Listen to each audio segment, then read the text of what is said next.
In today's video, I want to talk about taking progress photos or process shots as you work on a project as a way to stay motivated and also a way to document your projects and be able to see your progress as a creative person. Hey Sugar Snaps, welcome to the Textile Indie YouTube channel. If you're new here, my name is Brittany. Welcome in. If you're an old friend, welcome back. And we are working on our Building a Creativity Challenge, following along with our Developing a Creative Practice ebook, which you can find in the description below, a link to that. If you're new and you're just joining in, go ahead and download that ebook. You'll be able to dive in with us here. We are on day 29. I'll be reading the chapter, and I invite you to grab your work in progress, something warm to drink. I have Bengal spice tea here, and kind of curl up. Let's talk about taking project photos to help you stay motivated. And my project today is a pine needle basket. This is just a little project that I've been working on during some of my pine needle basket classes that I teach, and I don't really have a clear direction of what this is going to be, but I thought I'd do a few stitches on it here in my video today.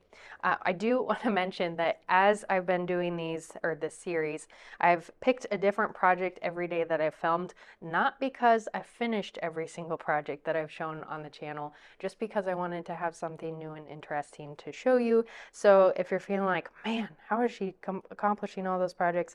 I'm not. I'm just trying to keep myself interested and work on some of my mini unfinished projects. So if you've been working on the same project this series, more power to you. Congratulations. I'm sure you've made way more progress on your project than I have.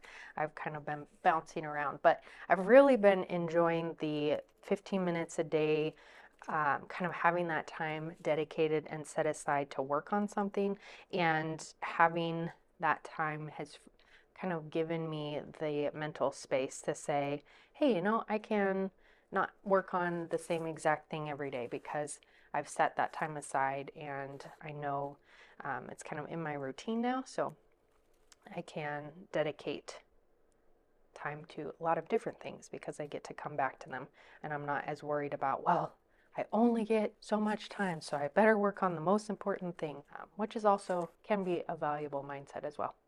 Anyways, side note, I'd love to hear what you are working on, what your work in progress is, even if you've been working on the same thing, and what you're drinking. I'm always looking for a fun new warm or cold beverage to accompany my projects, because sometimes it's nice to have something fun other than water to sip on. Big fan of water, but big fan of tea and other things as well.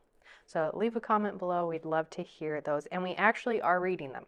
So if you're like, she's just saying that, we actually are reading them. Okay, lots of rambling. Let's dive into chapter 29 today. I'm going to read it to you, so as you work on your project, you don't have to stop making progress. Chapter 29, Progress Photos and Reflecting on How Far You've Come. Documenting your creative journey through progress photos is a powerful way to visualize your growth and reflect on your achievements. These snapshots capture the evolution of your work, providing a tangible record of your dedication and improvement over time. The value of progress photos. Progress photos serve as a visual diary of your creative process, capturing the various stages of your work. They offer insights into your development and can be a source of motivation and inspiration. Benefits of progress photos. Visual documentation.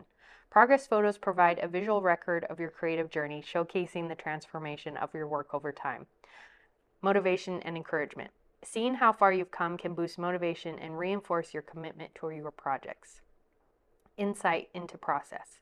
Reviewing progress photos can reveal patterns, techniques, and areas for improvement, offering valuable insights into your creative process. 5 strategies for taking and using progress photos. 1. Establish a routine. Incorporate taking progress photos into your creative routine. Set aside time at regular intervals, such as daily, weekly, or at key milestones, to document your work. Consistency ensures you capture the full scope of your project's evolution. 2. Capture key stages. Focus on capturing key stages of your project, from initial sketches or drafts to more refined versions. Highlight moments of significant change or breakthroughs to illustrate the progression of your work. 3. Organize and archive. Organize your progress photos so they are easy to access and review.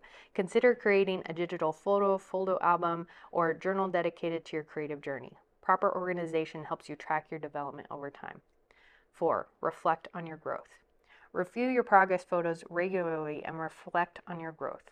Consider the challenges you've overcome, the skills you've developed, and the insights you've gained. This reflection reinforces your progress and boosts confidence in your abilities. 5. Share your journey. Consider sharing your progress photos with your creative community, project buddy, or social media followers. Sharing your journey can inspire others and foster a sense of connection and accountability. 3 ways to cultivate a reflective mindset. 1. Celebrate achievements. Acknowledge and celebrate the milestones and achievements captured in your progress photos. Recognize your accomplishments reinforces the value of your efforts and motivates continued growth. 2. Embrace imperfection. Recognize that progress photos capture both successes and challenges.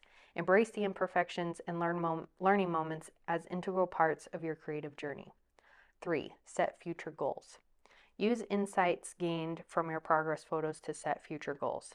Identify areas for improvement and new skills to develop, guiding your creative practice toward continued growth and exploration. Progress photos are valuable for documenting and reflecting on your creative journey. By capturing key stages, organizing your photos, and embracing a reflective mindset, you can visualize your growth and celebrate your achievements. A note from Brittany. One of my college pursuits was a minor in apparel design. This involved designing a 5-piece clothing line and participating in a fashion show at the end of my senior year. In retrospect, I realized I'm much more suited to be a costumer than a fashion designer. That was really my motivation to begin with, but I dove into the fashion program at my school head first. At the time, I didn't have a smartphone or a camera. I have no process photos of that project. It makes me a little sad.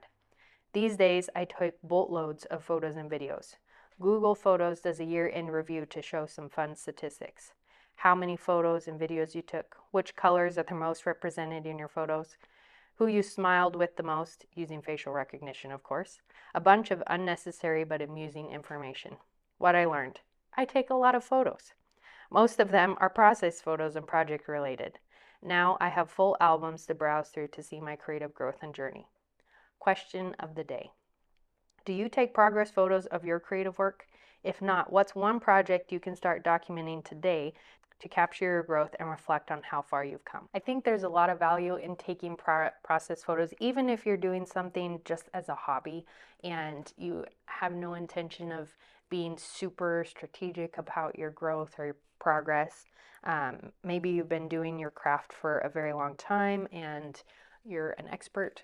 I still think taking progress photos or photos as you're working is, for one, it's an additional creative pursuit. You're kind of layering creativity by coming up with creative ways of taking a photo of what you're working on, but you're also able to then look back on what it was you were creating at any given time. Like I mentioned in the ebook, Google Photos, if that's something that you use, it kind of does a year-end photo album and shows some of the key moments throughout the year. And I think it's kind of fun to have some of your projects pop up in that because it's a reminder of what you worked on and what you spent time and energy and effort investing in. And as I have developed a process of saving photos in Google Drive and creating albums for each of my projects, I find that really valuable, even if I'm not posting on social media, just to look back on and get re-inspired by. If I'm feeling unmotivated to work on something, sometimes I'll go through those and see the process or a project that I did in the past. And it just reignites that motivation and maybe a sense of like why it was that I started my current project to begin with. This is especially helpful, I think, in messy middle areas of a project, which we talked about in the last video in this series, where you're kind of feeling not super motivated. There's maybe some hard decisions to make. I think looking at photos from past projects and reminiscing on the messy middle from the last projects that you worked on can help to overcome that feeling or that sense of overwhelm in current current projects. Because I do a lot of my crafting and creating and then share it online, I do take a lot of photos so that I can share it on social media. But I encourage you, even if you're not posting on social media, still take photos, like I've been saying, for your own enjoyment. And practically speaking, I wanted to talk about my system. I use Google Photos because it's set up on my phone and my photos automatically upload from my phone camera to Google Photos. And then I can go in and organize my photos into photo albums. And so I've started creating a photo album for each of my more extensive projects. If it's something small that maybe doesn't necessarily merit a whole album of its own, maybe it doesn't, I don't take enough photos for it or something, I'll create themed albums where it's like, for an example, pine needle basketry, and I'll put all of my photos that have anything to do with pine needle basketry in that album. But if it's a bigger project, like a sweater I'm knitting, or a basket that I'm designing and choosing colors for, or something that I'm sewing, then I will include photos from the entire process, because I take photos during the design stage, through color choices, and then laying out my materials and taking photos of those so I have a memory of what types of materials I chose. It's really handy to have photos of the types of yarn or the yarn labels that you use when you knit a project, or when you knit something or crochet something.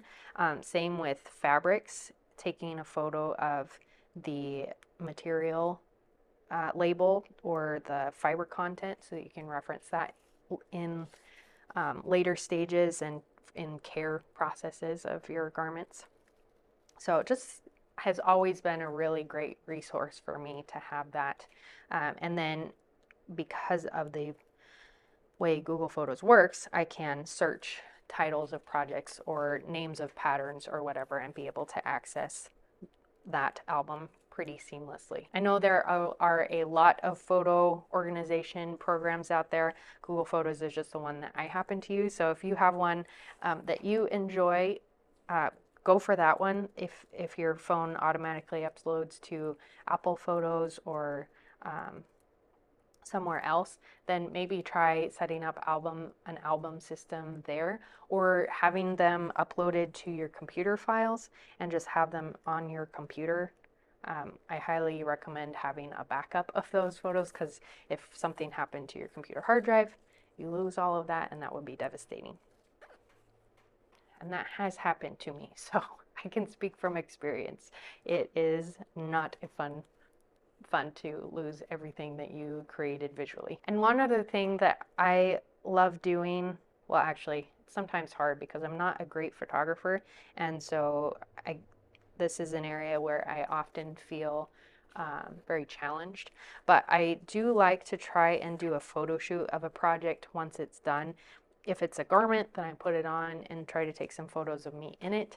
If it's a basket, putting it in some sort of lifestyle scenario, so I can get photos of the basket in use, or just taking it outside and taking photos of whatever I've made outside in really good lighting, and having those photos to reference back, because then you've set aside time to take completed or photos of your completed work, and that I think is really valuable to go along with your process shots, because then you can see your actual finished pieces. This pine needle basket, like I was mentioning earlier, I don't have a specific design in mind. I'm thinking it's becoming more bowl shaped. I have this nice curve here where it's curving out from the bottom, and I think I might follow that out and kind of make a wide bowl that maybe curves up. I'm not totally sure. I think the base size means that I probably won't go very, very big, maybe not quite 12 inches across or in diameter, just so the ratio looks nice. But yeah, we'll see where this heads. This one this is a wood round out of maple. It's a branch that fell in our backyard, and I cut it into slices and then drilled holes into it. And I actually have a tutorial on getting a pine needle basket started using a wooden base like this, I'll link that up here and you can find it up there if you are interested in pine needle basketry. And I have a workshop on getting started in pine needle basketry in my membership, the Textile Indie Collective, which is going live. We're launching on February 1st. So you can find information on that at textileindie.com for signups and to get started in pine needle basketry, rag rug weaving, natural dyeing, spinning yarn, and lots of other fiber crafts. If you had any project ideas come up as you're working on your WIP, I'd love to hear them in the comments. And I'm trying to think if I came across any today. I don't think I did. You know, sometimes it's hit or miss. Sometimes it's just a flood of ideas, and sometimes just already have so much going, I guess, that don't come up with new ideas. Let me know if you have any. And I want to dive into today's creative quote, which is from Chuck Close. He said, "All the best ideas come out of the process. They come out of the work itself. So just get started," in other words. I will see you in my next video. So happy making and see you then. Bye.